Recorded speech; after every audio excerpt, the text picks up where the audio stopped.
Well, ladies and gentlemen, welcome in to the Three Technique live show Sunday edition. Trey, this is weird for us. We're not up in the wee hours of the night talking college football. Had to push this to Sunday afternoon. We all had live events that we were at, dinner parties and whatnot, family getting together. Always important to make room for family and loved ones. And sometimes you got to realize maybe staying up till 2 a.m. doing college football talk might not be the priority tonight. So we pushed it to today. Boy, we've got a lot to get to, though.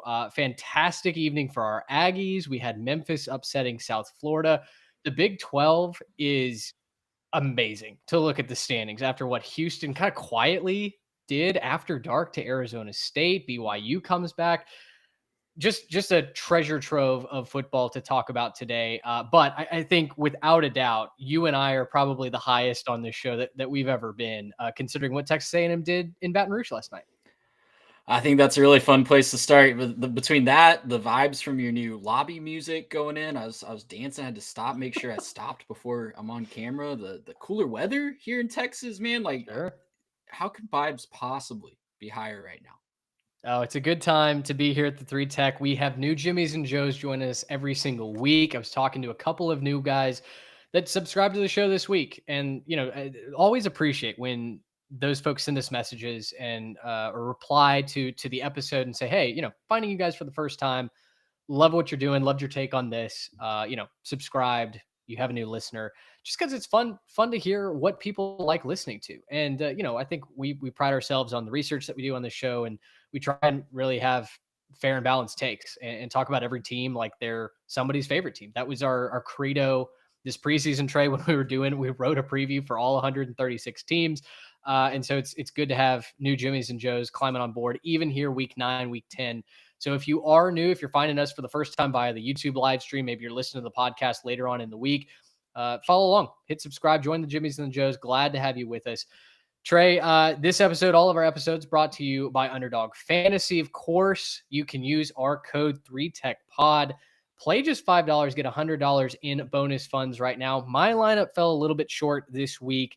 Taylor Green did not get home to the higher than 56.5. He didn't even run. You had mentioned that you were nervous about that play going in. I felt really good about the rest of my lineup, but Taylor Green didn't even run in a rainy day in Fayetteville. I thought that was going to be the solution for Arkansas, but listen, the Hogs do what the Hogs do. They lose to Auburn, but that should not dissuade you from playing Underdog Fantasy with us. Again, use our code. World Series is going on. The Dodgers just evened that up last night. You've got NFL going on literally live as we're recording this. Basketball is back as well. So all you have to do, higher or lower on your favorite players' stats, and you can win up to 1,000 times your money, which seems like a pretty good deal to me. So thank you to Underdog Fantasy. Trey, let's get into it. Baton Rouge was a lot quieter last night than what they thought. Or actually, you know what? Maybe it was lit the whole night. It just wasn't vibing for the purple and gold. Texas A&M marched into Death Valley and they took over the Tigers' spot. That game just went to the Wolves in the third quarter. It was a close first half of that ball game. You start to feel like maybe some of the Bayou vibes are going to carry LSU actually all the way through. And Brian Kelly's going to go to 21-1 at night in Death Valley. Couldn't have been further from the truth. Texas A&M roars back in the third quarter. They smash LSU in the second half, and they drained the Bayou by probably 2/3 the way through the third quarter. You could just see LSU fans leaving in droves. A full morning, afternoon removed from that game. What do you take away from a statement Saturday victory for Mike Elko and the boys? I think it was just another instance where somebody on the team stepped up and somebody just made a big play to say, we're not going to lose this game. And that's kind of been the story for Texas A&M all year. When the offense hasn't been clicking, like the Auburn game, the defense says, no worries, we got you. We're not going to let them find the end zone. When the defense is struggling, like it was against Notre Dame and Arkansas, no worries, offense, we got you, defense. We're going to go put up 40+ points. We're going to take care of this. Like, Just get us the ball back one more time. We got you. And tonight or last night, I should say, it was the special teams. And it's crazy to say after how the special teams started, right? You have the block punt in the second quarter. You're thinking our group text for all the vibes, how immaculate they are right now. They were not very good in that second quarter because the sequence of botched snap, almost pick six, blocked punt into the end zone for a safety was not fun. And then that second quarter just kept kind of cascading down from there. But this is a team that doesn't give up. This is a team that doesn't quit. They've kind of been a second half team all season. And that showed itself again. And this time it was the special teams. Casey Concepcion steps up, 70+ yard punt return touchdown. And that kind of made that was the second score of the second half. And it really set the tone for the rest of that second half. A&M was not going to lose. Really, from the word jump on the defensive line, they were setting the tone as well. I know LSU had a ton of injuries there. It was very obvious from the first possession that A&M's defensive line was going to dictate what LSU could do on offense. Even when LSU was having some success, especially late in the first quarter, early in the second quarter, it was because they had to adjust to a quick screen game and a quick get the ball out of Nuss's hands as quickly as humanly possible game. And by the time A&M was able to adjust to that and get them in third and more long situations where that defensive line could tee off again, it was just a recipe for disaster for LSU. So all that put together means A&M has cemented itself as a team that can win in multiple ways. And as we always like to say in the show, that is what championship caliber teams can do. If one side is off, the other side's going to step up and somebody is always going to make a play to where it just feels inevitable at some point. Yeah, a couple of stats from that game last night. It's the first win in Baton Rouge for Texas A&M since 1994. It's their first 8-0 start since 1992. And ESPN now gives A&M, Trey, a 96% chance to make the playoff. We'll talk about Ole Miss and Oklahoma here in a minute, but after Ole Miss won that game, instantly everybody took to Twitter and was saying, okay, so Ole Miss is now in the playoffs, right? You look at the rest of their schedule, they're pretty much – they've punched their ticket. I think a lot of people were looking at last night's win and going, you're 8-0, 4 games left. Missouri just lost their starting quarterback for the season. South Carolina is not a good football team. And, Texas, we'll see what they are. We'll talk about their win over Mississippi State when we get to the SEC. But it's hard to, I think, even look at the schedule and go, here are 2 clear losses for Texas A&M. And then even if you do lose 2 of your last 4, which I think would be a monumental disappointment, I still think the strength of your record, which is number 1 in the country, carries you into a playoff spot. So it feels like at this moment, it's harder to create a reality where the Aggies are not one of the 12 best teams, one of the final 12 teams playing for a national championship. But I think on the other hand, Trey, this isn't just a hope anymore. This isn't just you can squinch your way to A&M competing. Texas A&M is a national championship contender, full stop. And I think the way that they've been able to win it, as you mentioned, on both sides of the ball, the offense can score 40 plus. This is the 3rd straight road game that Texas A&M has scored 40 plus points. The defense can also shut you down. And if LSU was not throwing the RPOs or the quick screens or running a counter and kind of relying on like a crackback block or a missed run fit from Texas A&M to move the football, they were dead in water. This is a team, Trey, that I look at and go, why can't they win a national championship? Why can't they be the last team standing?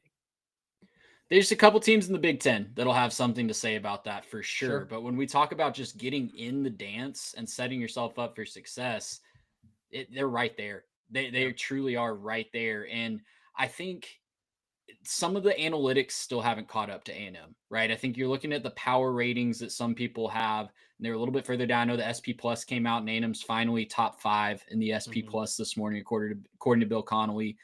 There's some, because it truly is with A&M, them playing to their potential.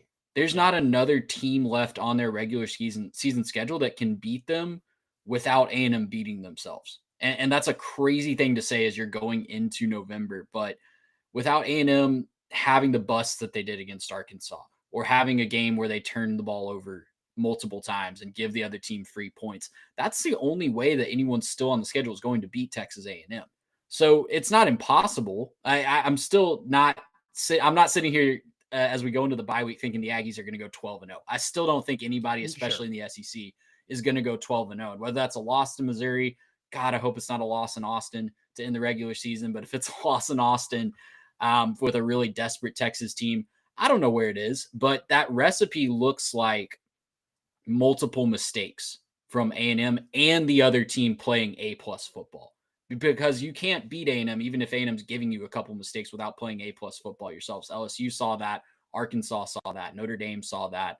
So, yeah, this is a really fun time to be a fan of Texas A&M. You get to kind of soak it in for 2 weeks now before you go up to Como. Like you said, facing a guy that was a third-string quarterback that looked really good today against Vanderbilt, but was a third-string quarterback going into this season. And the Red Sea's kind of parted. The Red Sea is kind of wide open for you to just walk right into the promised land.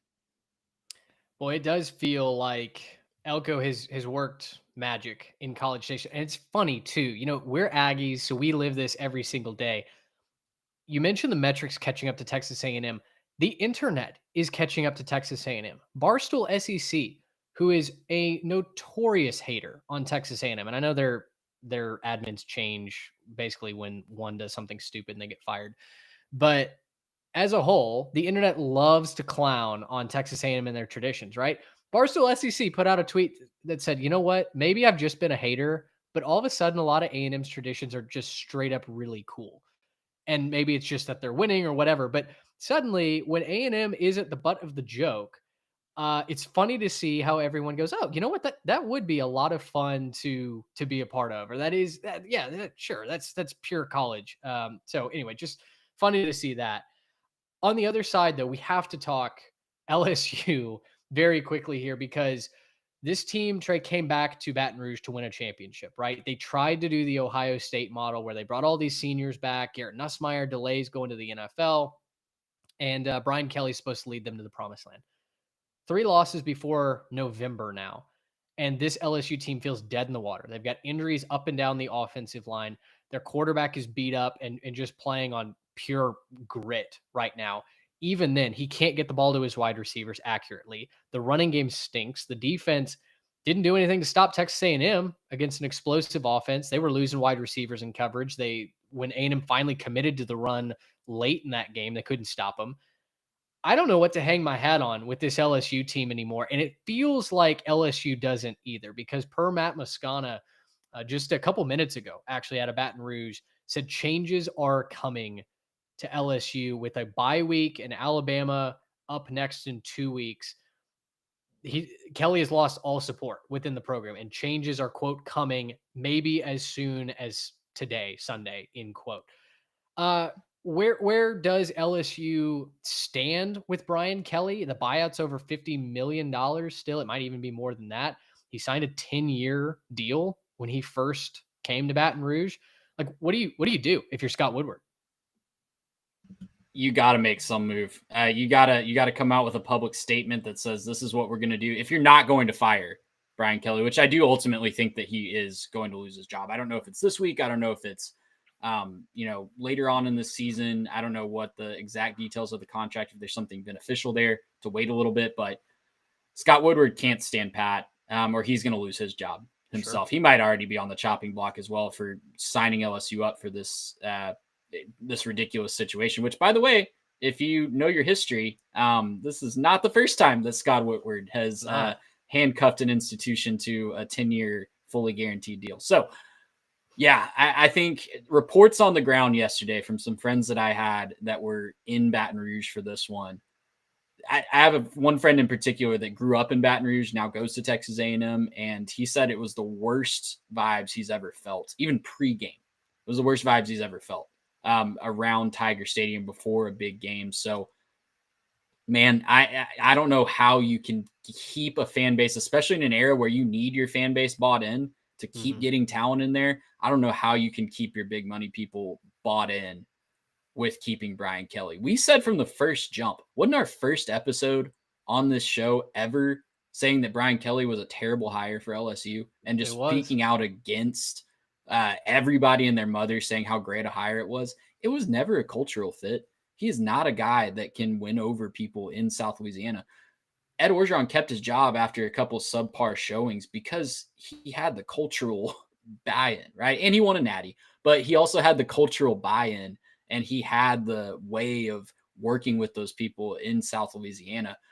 Brian Kelly has none of that. And he's going to be shown the door. I don't think it's an if, but a win at this point. And honestly, he deserves it because, especially in a 12-team playoff era, if you go 4 full seasons Yeah. without making a 12-team, I know it wasn't always 12-team, but multiple seasons without making a 12-team college football playoff at LSU. Ed Orgeron was axed 2 years after winning a national championship. I don't know what we expect from that level of ineptitude at a space that really demands perfection.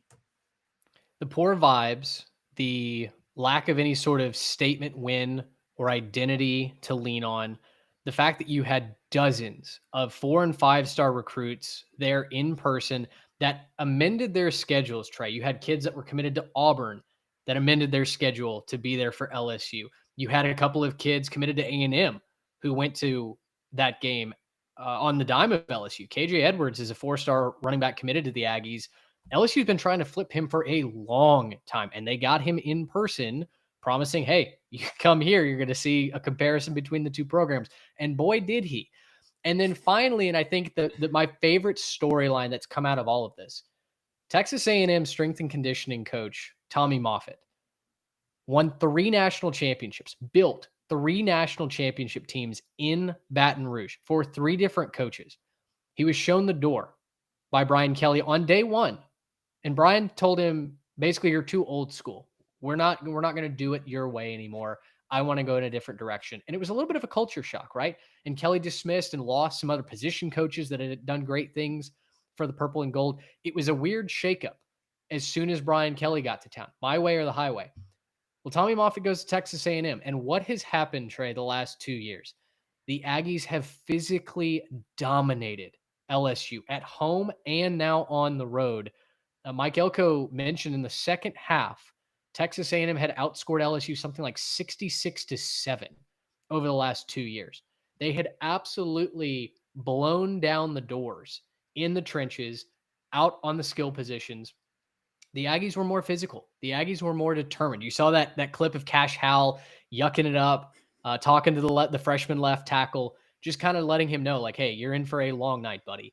And for Tommy Moffitt to get that moment where he was dunked in a Gatorade bath by the offensive line, to get to celebrate with the Aggies right there on the 50-yard line, on the Tigers' eye, which LSU fans were going, yeah, he helped build this eye. He's kind of, he's justified in celebrating this because he was run out of town. He wanted to be a Tiger for life, and Brian Kelly showed him the door. I think that kind of encapsulates the failures of the Brian Kelly administration, and ultimately it's been Texas A&M's gain. So, I mean, hat tip to BK. Hey, man, if you want to stay in Baton Rouge, as long as he's there, Aggies and the rest of the SEC will love it because LSU is going to underachieve.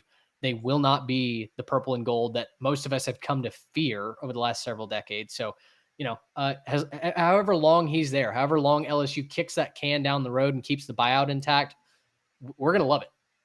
And it's the arrogance, right? I think that perfectly encapsulates the arrogance that Brian Kelly has just kind of always carried himself with, even when he was the Notre Dame head coach. Yeah. He's never won anything.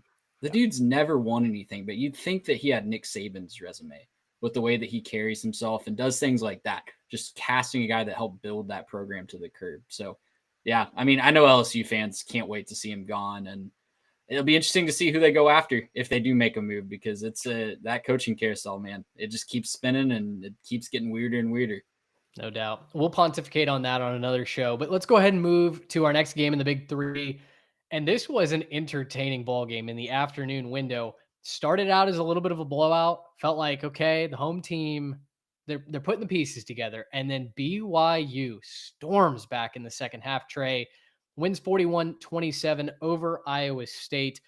BYU 8-0 as well. They're firmly there in the Big 12 championship picture. We'll talk about that, I think, after we talk about this game, because I think they go hand in hand. But the Cardiac Cougars, alive and well. And I wrote down in my notes as I was preparing for this at halftime, I was so impressed with what Iowa State was able to do, the efficiency that they moved. Their scoring drives in the first half, Trey, went like this: one play, 75 yards for a touchdown; 11 plays, 57 yards for a field goal; 9 plays, 60 yards, touchdown; 12 plays, 80 yards for a touchdown. It was as dominating a performance as you could ask from Rocco Becht and the clones in the first half. And I started to feel like, okay, this is the moment that I kind of predicted. BYU's out of gas, emotional win last week. They were going to drop one of these games, so they're going to drop this one. Wipe the slate clean.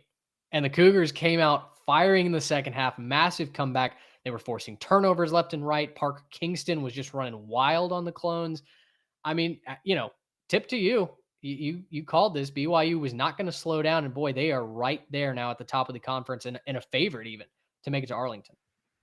Oh, the favorite to make it to Arlington because they're still undefeated. They're one of 2 undefeated teams. Shout out Cincinnati, who has a big game that I might get to be in attendance for next week. I'm really excited about that. Game day going there. Yeah, game day's going there. Hopefully I can get a flight in that lands quick enough to make it over there for that too. That'd be cool. But yeah, I mean, I think if you just look at the box score of this one and didn't look at the top line final score, you'd probably think Iowa State won this game until you get to the turnover line, right? Because they held BYU to 103 yards rushing. That was a big key. We thought, that's BYU's bread and butter. Iowa State's been better at defending the run this year, especially than they were last year. They've had some injuries on the outside, but could BYU actually exploit that in the back seven?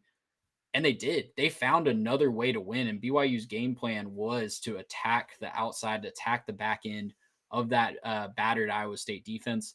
And they did a great job. Bear Bogmeyer won this game with his arm on offense. And his legs were very great too. But as a whole, that pass game is what set BYU over the top. And that's a new dimension. That was a new wrinkle that we hadn't really seen from BYU. So again, like we talked about with A&M, finding different ways to win, finding something when your bread and butter is not working as much as it was. LJ Martin, I think, how many yards did he end up having? Like under 20, I think. Yeah, 5 carries for 15 yards. Yeah. So when your bread and butter is not there, finding a different way to win is huge, especially on the road against a desperate team in Iowa State who, like we said on the preview show, knew they weren't out of it because they were in this situation just last year. So this was kind of their moment to get back into the Big 12 title race. BYU, it's the culture. It's whatever you want to call it. Like, they win these big games on the road and they find new ways to win each time. So passing game, forcing the turnovers, big win for BYU. And yeah, they're in the driver's seat to make it to Arlington and play for a spot in the college football playoff. And heck, if they're winning, if they've won 11 games before that Big 12 title game, they might be an innocent large team at this point. Yeah.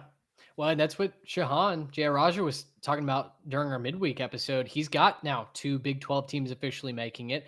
He's still picking Texas Tech to win the Big 12 championship, but he's got BYU getting in as an at-large team because they make it to Arlington and get a chance to play for a national championship. This bye week comes at a perfect time, man. They get the bye week to rest up, to kind of reset like a couple of big teams do around the country.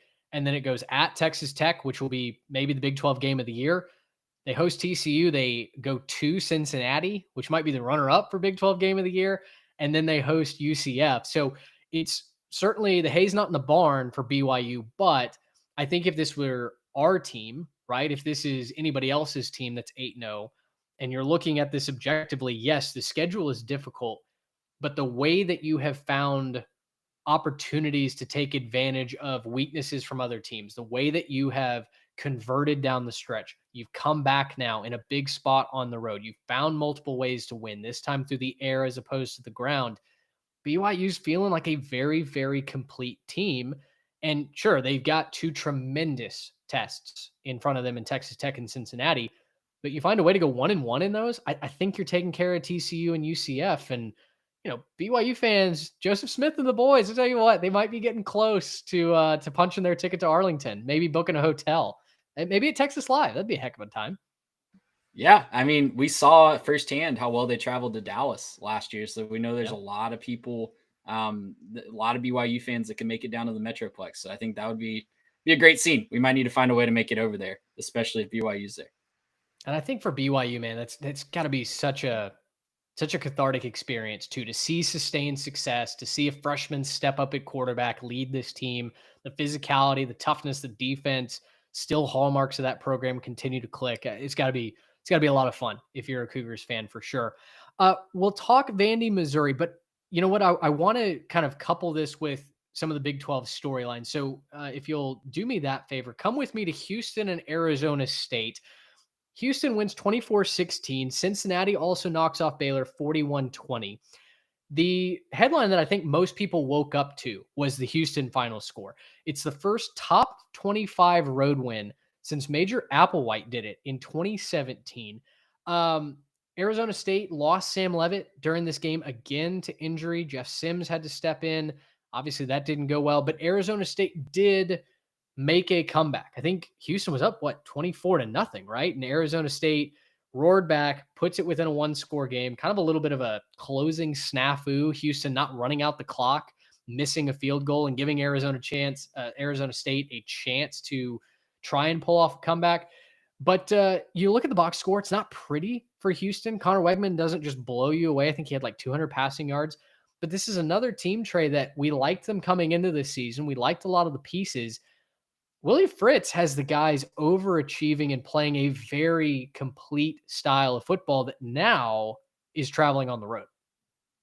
Yeah, and I mean, we were worried about the defense for Houston coming into this year, but the defense has been the strength of this team. Connor Wegman has done what he needs to do to keep the ball moving at times, but you look down up and down their schedule against power conference opponents, holding Colorado to 20, holding Texas Tech to 35, and most of those were field goals, right? Where they just bowed up in the red zone. I know their offense didn't show up to play in that game, but their defense did the part. Held Oklahoma State to 17. Arizona put up some points on them, but they found a way to get it done and adjusted in the second half. And then holding Arizona State scoreless for 3 quarters tonight in Tempe. I don't care who's playing quarterback for Arizona State or how long they're playing for in that game. If you're holding them scoreless for 3 quarters of the game, that's a huge, huge feather in your cap for Houston. So, hey, I got to eat a little crow here, Mitch. I did not think that I didn't think Houston had a chance to win this game at night in Tempe. Neither of us did. I also said that if Houston won this game, that I didn't think they couldn't put it together and make a run to Arlington. I got to back up on that, man. I really like that defensive performance. You look at the rest of their schedule, West Virginia and UCF. I know they go to the bounce house. Yeah. But neither one of those scare me if I'm Houston. And then you get 2 big rivalry games, in-state rivalry games to close out. You telling me they just got to find a way to beat TCU at home, a team they beat last year when everything was going wrong. And then Baylor, what are they going to be playing for at that point? There's a very good chance Baylor has packed it up and packed it in when they go to Waco the last week of the season. So there's a wide open path for them to make their way up I-45 and take that exit over to Arlington. Yeah, Houston currently has the easiest schedule remaining of these teams that are in contention. There's no doubt about it. I mean, all 4 of those teams, TCU is obviously the best of that group, but TCU's been incredibly inconsistent. Sonny Dykes was even talking after their win over West Virginia, which they almost fumbled away. They only won in Morgantown 23-17. The offense couldn't get things going. The defense almost let West Virginia come back late. He said we found ways to lose ball games over these last couple weeks, and today we found a way to win. Houston has not had that problem, and I just feel like with something on the line at home, I'm going to lean the Cougars right now in that matchup. So the Big 12 is wild, man. Texas Tech, has the loss to Arizona State. Arizona State now needs all the help just to get to Arlington. It really felt like last night might have been the death nail in their season, not only because of the loss, but also Sam Levitt continues to be banged up. But BYU and now Cincinnati, who took care of Baylor and officially has the pundits writing that it's time for Dave Aranda to leave Waco. That felt like a dagger in Baylor's season, a huge statement for Cincinnati, which was why when I was looking for a theme of this Saturday, I kind of settled on Statement Saturday. The contenders rose to the occasion. Some of them showed themselves that they were not ready to play in those big games. We'll talk about USF and Memphis here in a second, but the Big 12, man, it is beautifully chaotic. And we're going to find out a whole lot in these next 4 weeks.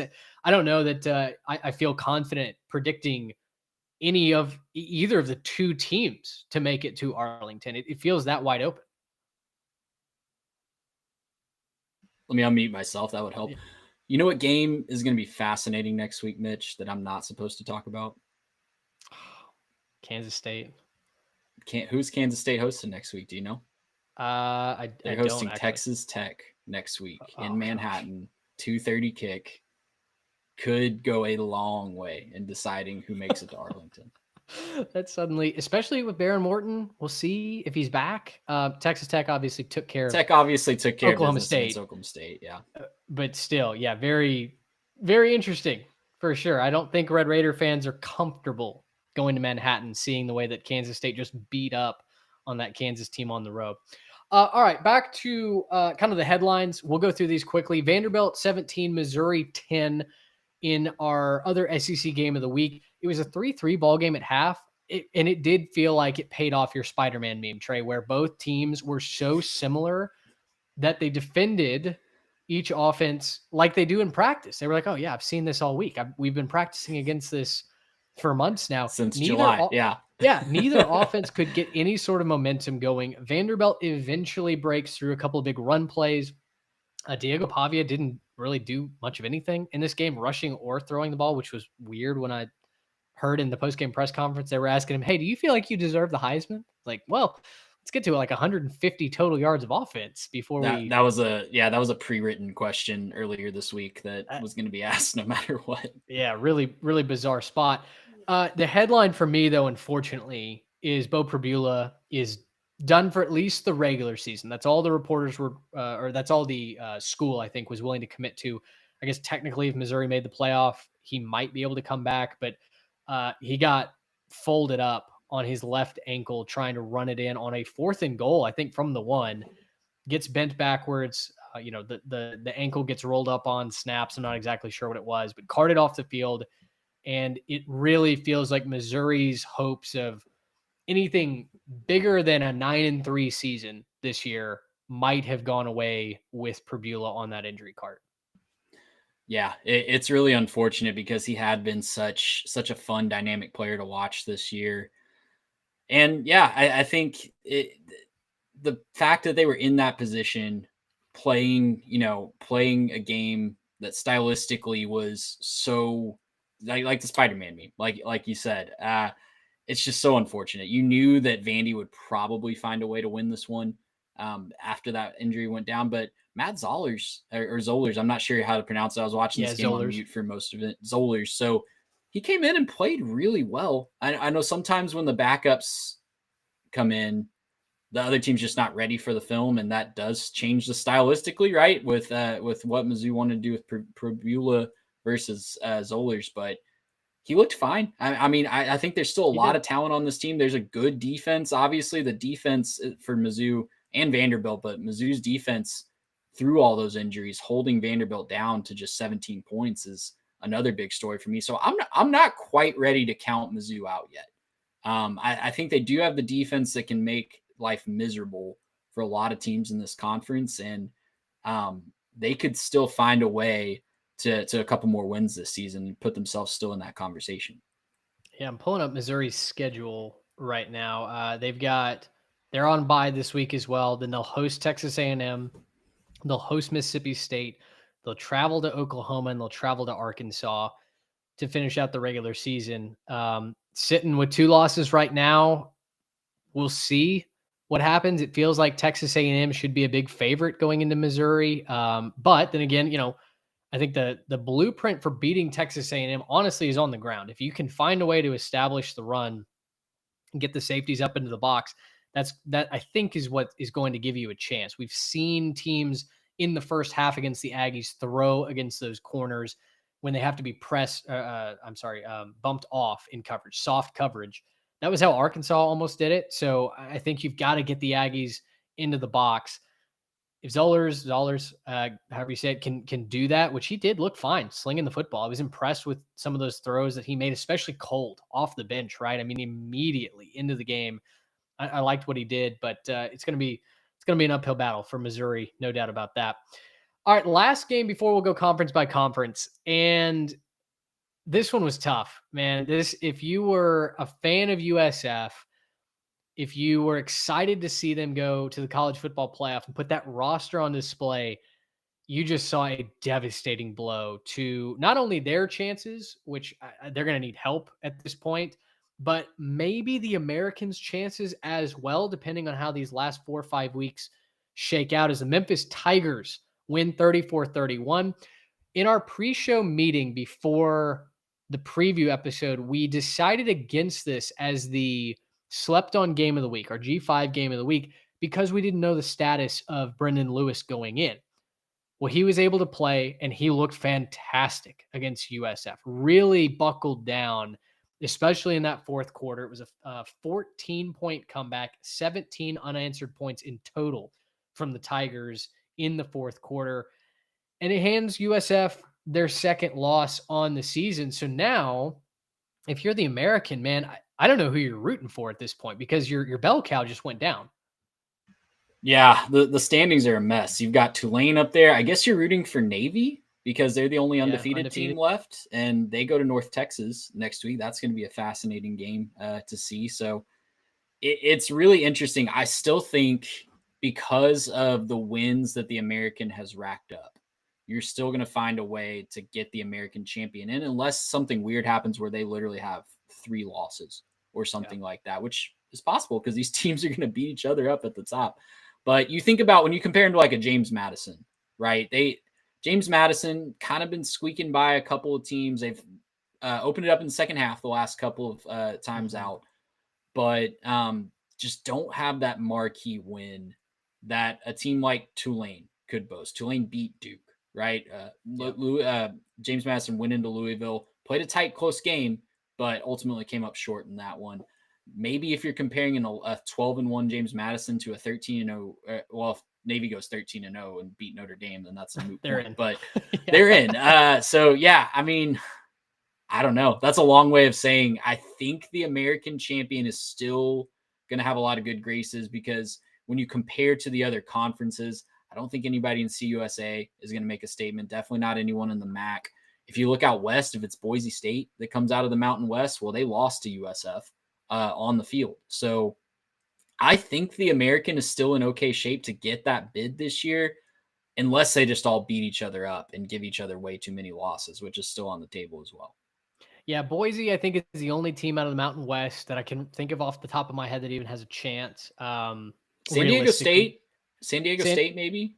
Their defense is playing really well. They just shut out Fresno State again, which, oh man, you're pulling your hair out if you're a Fresno State fan. You've had a couple of really bad showings these last couple of weeks. It is year one. It is year one. But man, some ugly losses. Sunbelt, yeah, you mentioned James Madison. I also think it comes out of the American. You have UNT and Navy play this week in Denton. So you'll either have, I think, UNT eliminated basically from making the playoff unless they were to get into the AAC and, get some help. Or you're going to have that first loss in a tough closing stretch that Navy has. You mentioned they play Notre Dame. They've obviously got Army at the end of the year. It gets tougher. This closing stretch is not kind to the midshipmen. I think it's why a lot of people have been sleeping on them, because the front half of the season has been not easy, but simpler than this close. So we'll see what happens in Denton this next week. I wish College Game Day was going there. That would have been a blast, but it is what it is. Shout out to UNT, by the way. Drew Mestemaker, who gets my top helmet sticker of the week. That article drops later this afternoon. 608 yards, Trey, from Drew Mestemaker in their win over Charlotte. And then he took the Wilt Chamberlain picture in the locker room, and that was just amazing. Let me give the Aztecs a little more love here real quick, because you tell me their loss was on the road in Pullman week 2. Not good. Okay. I will not defend that loss. They bounced back though and beat Cal at home, shut out Cal, who is still, finding ways to be competitive in the ACC. I think they need to cheer really hard for Cal the rest of the way. They have a couple opportunities though. If they can knock off Hawaii, who's bowl eligible next week, or in 2 weeks, I should say, and then they get Boise State at home. So an opportunity to get, maybe if Boise State snuck up into the polls by then, a ranked win.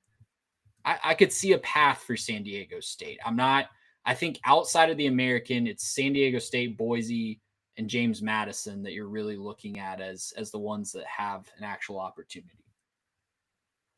We'll see. I'm excited to watch the American kind of beat itself up over these last couple of weeks. That is the best part of conference play, and I'm excited to see who comes out of this race ultimately to win that conference championship, make it to the playoff. We'll see. Let's go to the SEC. Let's go conference by conference. We'll do these somewhat rapid fire to get you out here on time. I know you've got an obligation this afternoon. I think we got to start in Stark Vegas, Trey. When you have history that happens, that's probably a good place to begin. SEC teams were 429 and 0, that is undefeated, when leading by 17 or more with 10 minutes or less left. And yet, Mississippi State found a way to lose to Texas yesterday. The Longhorns win 45-38 in overtime. I know that for the Texas fans, the headline is going to be, look at what we did. Look at the comeback that we made. The offense figured some things out. We got a special teams touchdown. I'm not going to take away anything from that because it was an impressive win. I gave a hat tip on Twitter. I actually got some flack for that hat tip, which was funny. But for me, the storyline is that Jeff Lebby has found another way to lose a football game. Mississippi State has not won an SEC game at home since October of 23. I think this is what, 16? They haven't won an SEC game, period, since October of 23. Yeah, so I think it's 6. I've forgotten exactly what the number is there. It may be 16 now games now that they've lost to Texas. Yeah. I don't know what you do if you're Mississippi State. That game was there for the taking. All you had to do was just be smart. Just be smart. Take care of the football. Run some clock. Don't punt it to the guy that's been maybe the best punt returner in the entire country this year. And don't punt it to Ryan Niblett with a chance to tie the ball game. I felt like, yes, and we'll give Texas their flowers in just a second because I've got some thoughts on that. But overwhelmingly, I felt like Mississippi State played brain dead football in the fourth quarter. Brain dead football. I texted you guys. I think brain dead, like we need to have a brain dead segment of the week, like just who was the most brain dead coach or player or what that was. And it was Mississippi State this week. I don't know how you come back from that if you're Jeff Lebby, because all that goodwill you had from the 4-0 start is gone. You had the chance to get a program defining win, change the trajectory, get the SEC win monkey off your back. And you just went into a shell after you went up 17 with a little over 12 minutes to play. Yes, Texas offense looked really good for those last 12 minutes. And there were some moments in there throughout the rest of it as well. But I don't know how you come back from letting Texas score, going 3 and out, giving up a field goal drive, then kicking it to the person that, like I said, has maybe been the best punt returner in all of college football this year. I just have no words for that ineptitude. And then you look at, they were driving at the end of regulation. All they needed was a field goal, and you just completely collapse at midfield. You have a kicker that's made it from 55. You needed like 7 more yards, and you just collapse at midfield. The way that the play calling was awful too. When Texas cut it to 10, I think they ran 3 straight passes, didn't take any time off the clock, so it was incompletions. Brain dead football. That plain and simple brain dead football, and that's why you still have a long losing streak. Well, and it's hard to win, and when a team hasn't won anything of note in a long time, you forget how to win. And it felt like Mississippi State players and coaches all tightened up. Right, as soon as Texas started to show some life. We were playing so fast, so loose for the majority of that game. They were playing with house money, right? They had confidence. They were going to knock off Texas in their own home. And then they tightened up. They started to feel it slipping away, and they tightened up. On the other side, for the Texas fans that are watching this now, in the recording later, what have you, first of all, I think you've got to be tremendously impressed with the signs that you saw from Texas to not quit, to keep fighting. Because how many times have we watched our team go to Starkville, other SEC teams go to Starkville, get punched in the mouth, those bells start ringing louder and louder, and it's over. You're done. It's hard to come back and to rally against a Mississippi State team, good or bad. Arch Manning, the offense looked a lot better. They finally connected with Ryan Wingo for a couple of deep shots. I know he dropped a really bad one early in the first half, but kind of redeemed himself, had over 100 yards receiving. And then the defense, after getting really slapped around for a good majority of that game. Suddenly the pass rush started to get home. I think Anthony Hill finally got his first sack of the season. And when they needed to clamp down and they needed a stop, I think they got 4 or 5 straight drives that they stopped Mississippi State. So, really, really impressed with the fight that you saw from that Texas team. You're nervous for sure, I think, if you're the Longhorns, because that's back-to-back weeks that you needed a Ryan Niblett punt return for a touchdown to beat, an inferior opponent on the road. On the positives, you're 2-0 in back-to-back road games in the SEC, which are not easy to get. So I think if Texas can continue building on that, they're certainly going to be dangerous the rest of the way. They've got Vanderbilt that comes to town. I think, is it this week? This week, 11 a.m. kick. Yeah. Yeah. Diego Pavia in town. I think I went from last week feeling like Vanderbilt was going to win that game, by 3-7 to now wondering if this is more of a pick 'em and if Texas is going to be able to defend home field because of the tenacity that I saw. Now, the asterisk to that, the unknown, Arch Manning is in concussion protocol, I believe. He got smacked. Was that in overtime or was it in the fourth quarter? I think it was the second or third play of overtime. Yeah, Matthew Caldwell had to come in, finish that game. The Troy transfer threw an absolute dime in the back corner of the end zone. Dot right in front of whatever that Brandon Walker, Barstool clown is, Brandon Walker. That was a little cathartic too. I'm sure if you're a Texas fan.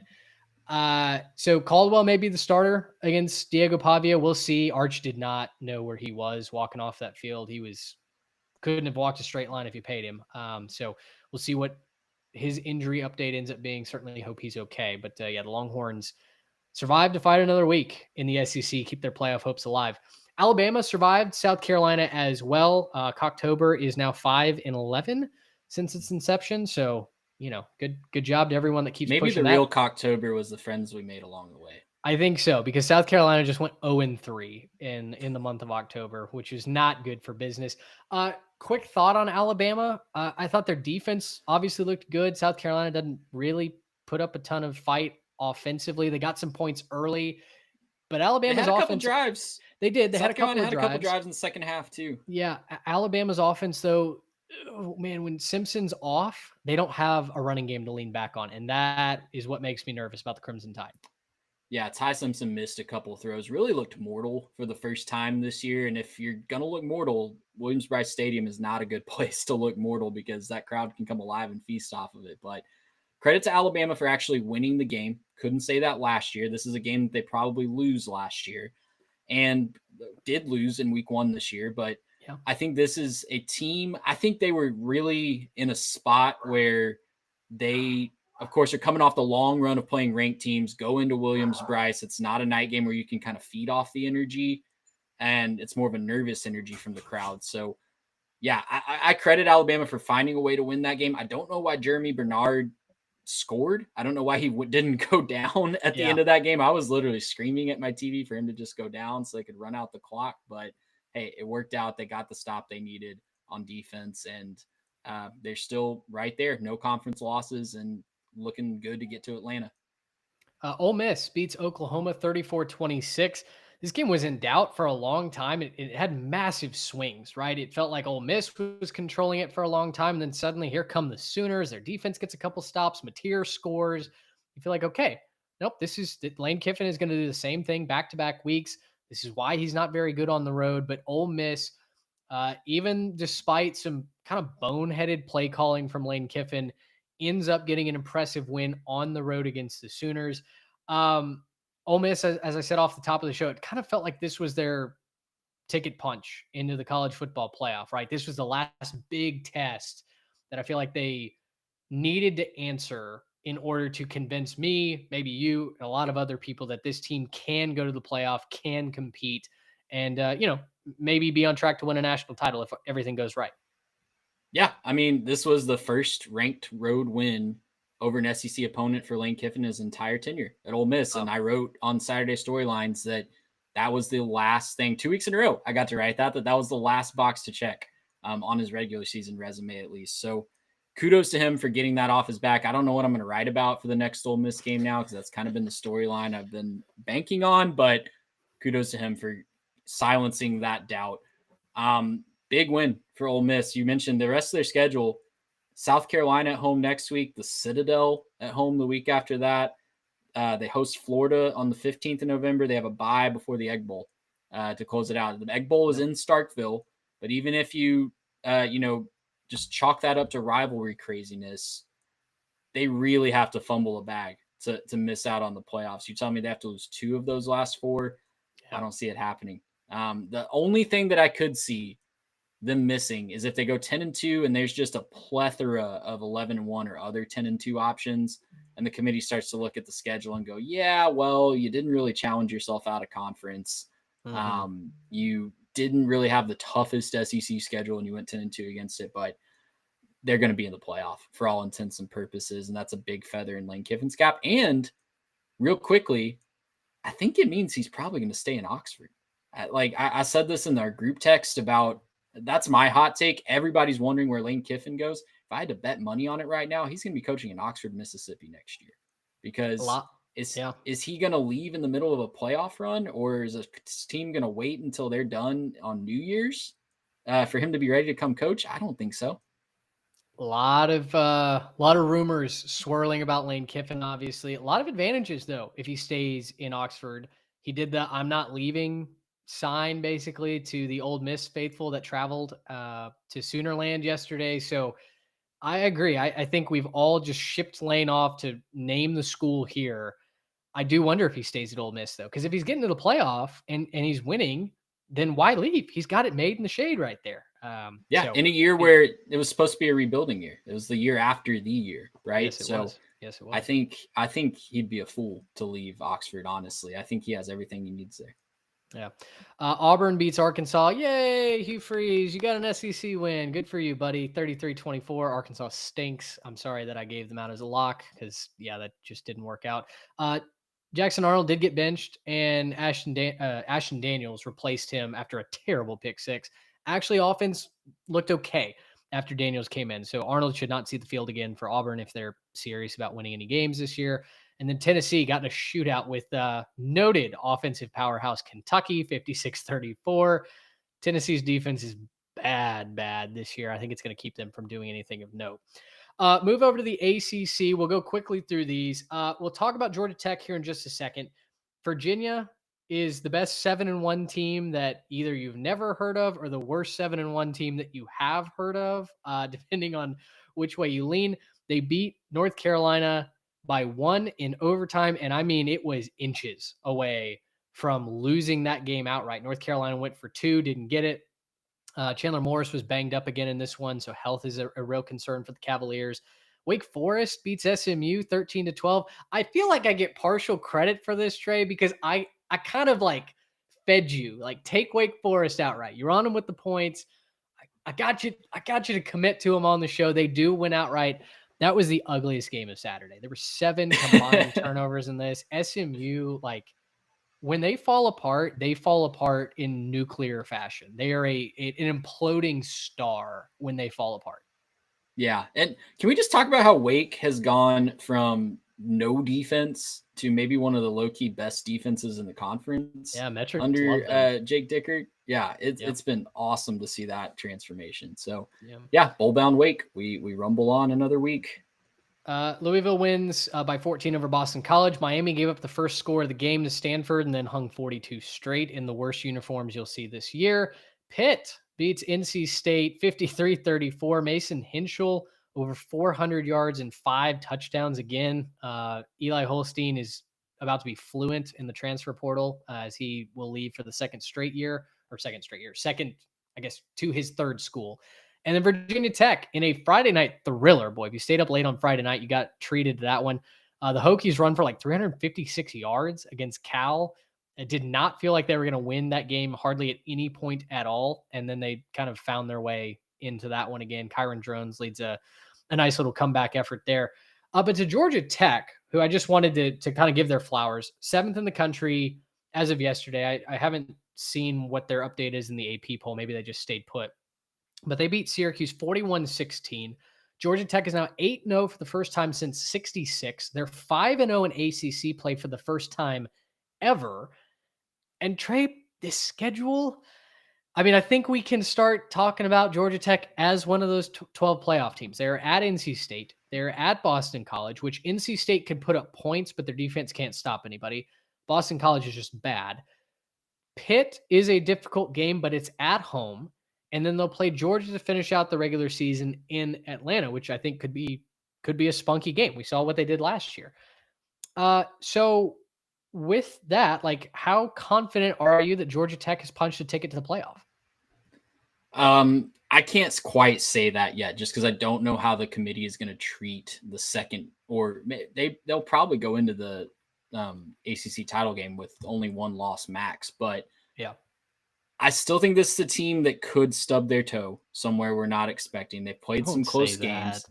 I don't want to say that, but Mitch, you've seen it too. They maybe should have lost to Wake Forest a few weeks ago. They maybe Yeah. should have lost to not Virginia Tech, but Clemson was close. They played some close games, is what I'm trying to say. The AP actually dropped them to 8, which is just asinine. I don't know why they did that, but yeah, I mean, this closing schedule, they go to NC State next week, not an easy place to play. They host Boston College, they host Pitt, and then the Georgia game, like you talked about. I don't know. I'm not ready to Sharpie them into the playoff yet, just because they could stub their toe. And if they do come into the ACC title game with 2 losses, they will need to win that game to get in. I think I can let you off because our team is playing really good football, so we don't need something else like another bandwagon to hop on. But man, I'm still stoking the flames. Like, we're still feeding the furnace here. We're getting the Ramblin' Wreck to Charlotte. We're gonna get the Ramblin' Wreck into the playoff. I believe, Trey. I'm with the Yellow Jackets here. I love it. No, I if I would put money on them making it today, but I can't like Sharpie them in like I am Ole Miss or a couple other teams. I got you. Over the Big Ten, let's finish up here. Number 2, Indiana wins by 50. It is the third time this season, Trey, that they've won by at least 50 points. That sounds good. I think that's pretty good. That's pretty good. UCLA scores 6. And I noticed that as soon as UCLA was getting blown out, we stopped focusing on Jerry Neuheisel for the cameos and the graphics. And suddenly Tim Skipper is on the front of everything, which felt tremendously unfair to him. You don't hate the media enough. That's just straight propaganda. That was hilarious. That was so stupid. Like, all the hey, I'll take it if I'm Neuheisel. All the credit and none of the blame is a fantastic. Oh, it's a charmed existence. Yeah, your offense manages 6 points, and suddenly everybody's got the tough questions for Tim Skipper. Indiana did what Indiana did. Awful pick for Nico to set the day. I tweeted it out. It was the funniest pick 6 you'll see all day. Hit that under automatically. That was incredibly easy to cash the ticket. Thanks for nothing, Taylor Green. Nebraska wins over Northwestern 28-21. It felt like kind of a gut check time again for Nebraska. Maybe in years past, they find a way to lose this. Northwestern had every chance to tie this up and win this outright. And Preston Stone, like, when you need him to find the purple jersey, he finds the exact opposite color. And he threw a bad one, not on the final drive. He actually had the game tying touchdown wide open. He just missed him. But the drive before, he hit the Nebraska safety in the numbers. I don't even know who he was throwing it to. And that has felt like was going to hold Northwestern back this season, even though I think they're 5-3. I mean, it's been a good season for David Braun and company, but Preston has not been the quarterback that I thought he was going to be there in the Big Ten. Have you seen Northwestern's close though to their schedule? Is it gross? The Big Ten did them so dirty. It was Nebraska today. They go to USC after a bye. Next week they have a bye. They go to USC. Then they host Michigan, host Minnesota, and go to Illinois. So not impossible, but I mean, the Minnesota game looks maybe like a layup after what we saw in the Floyd of Rosedale yesterday. I don't know what to think of Minnesota, man. They are the most perplexing team in college football to me. Well, and yeah, I mean, 41-3, Iowa drubs the Gophers in the Floyd of Rosedale. All week, I was asking, why on earth is this line at 9.5? That makes no sense. And the football side of it truly made no sense. Minnesota had found their running game. They were not turning the football over. They could pass, and their run defense had been top 10 in the country. Like there was not a statistical category that led you to think Iowa wins this by double digits, except for the fact that Minnesota couldn't stop the run and they turned the ball over like it was going out of style. And Iowa actually completed forward passes. And then you allow a pick six and a special teams return touchdown all before the first half is over. And that's how you get to 41-3. Did you see our friend Jeffrey the Greek message? Oh, yes. Or I think he tweeted it out. He's from Eyes on Big Ten, and he said that he thinks Minnesota owes Iowa 2 pigs after that performance. Find a backup too. Yeah, he's got to go find a second Floyd or Rosedale. The dowry is not enough for that performance, no doubt. Oregon almost stubbed their toe against Wisconsin. I say stubbed their toe. Wisconsin was never going to win this game, but Oregon only scores 21. Maybe a slight red flag at home for the Ducks. Michigan wins 31-20 over Michigan State. Another game where Michigan scored early, kind of jumped on the Spartans, and it just felt like, oh, that's it. I don't think that Michigan State has the horses to come back. The calls for Jonathan Smith's job continue to grow louder. What do you think about that? What do you think about Jonathan Smith, really quick? Do you think he should lose his job, or has he not been given enough time? That's a good question. I think Oregon State is cheering so hard for Michigan State to fire him because I think they'd take him back in a heartbeat. We are never ever getting back together. I don't know. Michigan State's been a team that I've tried to kind of wrap my head around as far as expectations go, because this preseason, when I wrote their preview, I could get them to a bowl game. It was going to be tough given the schedule, but I could get them to a bowl game, but just nothing's really gone right. And I don't honestly know if that's a talent thing. I don't know if it's a coaching and development thing. The fact that the folks up in East Lansing are done with him maybe speaks more volumes than what I can. I thought Jonathan Smith was a good coach at Oregon State. I don't know if I think bringing Aiden Childs over with him from Oregon State and immediately having his quarterback in his system is probably something that goes against Jonathan, because the offense has been dreadful since he's gotten there. They've just not really done much, but I don't know. It's a mess. Does Michigan State want to commit to the buyout and try and throw their hat into an already busy coaching carousel ring? Like, I don't know if they want to do that, or maybe wait till there's fewer. I'm wondering. Yeah, fewer openings. Next year feels way better to make that opportunity. I think so too. At a certain point, you could get left out in the rain in all kinds of bad ways. So I don't know, but it's a mess up there for sure. Our Washington Huskies dominate Illinois, and looking back, this should have been one of my best bets of the week. Like, we knew that Washington played terribly against Michigan, so we knew that they were going to progress back to the mean. And Illinois is just not good on the road. It was a bad matchup for the Illini, and it showed to be that. Washington wins 42-25. Yeah, have you seen the Big Ten people? Like, I know we have a lot of Big Ten people that listen to this show, but this is just a bad take I want to call out really quickly, use my platform for it. In the comparison of the SEC and Big Ten, there was a lot made this week about Illinois and Tennessee. Illinois not being ranked, Tennessee being ranked, and they both have 2 losses to, top 5 teams, essentially. Can we stop with that? And the excuse that I saw of why the Big Ten racks up losses, this is the newest one for these lower level teams, is the time zone travel. That, of course, they're going to rack up more losses because they have to travel more than the SEC. You guys wanted that. You signed up for that. So you can go to the MAC if you don't want to travel outside of your region and save us that crap. That was the brain dead fan moment of the week, was that comparison that I saw being thrown around a lot.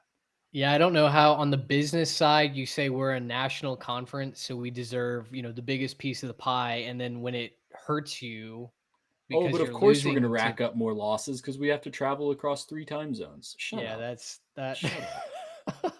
that. That math table does not. There's also been a lot of Big Ten fans this week creating hypothetical ACC Big Ten challenges and kind of shuffling the SEC standings around a little bit to have more built-in wins. It makes the people in state congresses that are gerrymandering right now blush, the way that those have been shuffled around. So, well, that's all I'll say about that.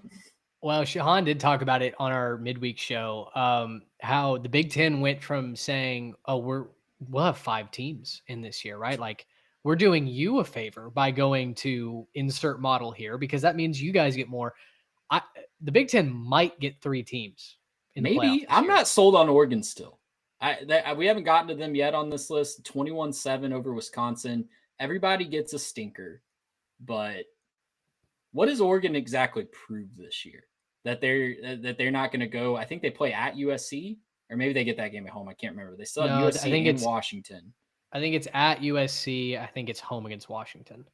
Okay, so I mean, there's still potential losses on the schedule for the Ducks.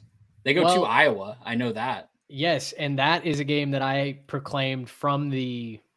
You know what? Are they at home for Washington? The Iowa game was. I think it's USC at home on the road against Iowa. Oh, you're right. I did. I flipped to them. Yes.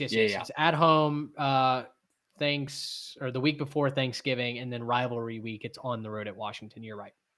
I did proclaim that game in 2 weeks' time against Iowa as a loss all the way back in the summer. So I'm going to stick to that. Your Hawkeyes to the playoff dream isn't dead yet. It's not still dead only have yet. 2 losses. It's not dead yet. We need some help, but it's not dead yet. I do think Oregon is probably. I hate penalizing teams for quality wins in the moment that get worse over the season optically. I don't believe in that. Typically, you lined up and beat the team that was a top 5 team in the country on the road when everybody was still saying Penn State was a national championship contender. So in many ways, I look at it and say, you caused Penn State's downfall, right? You started that rock slide. But who has Oregon beaten really? Like that's there. That's a reality, right? All their quality wins, quote unquote.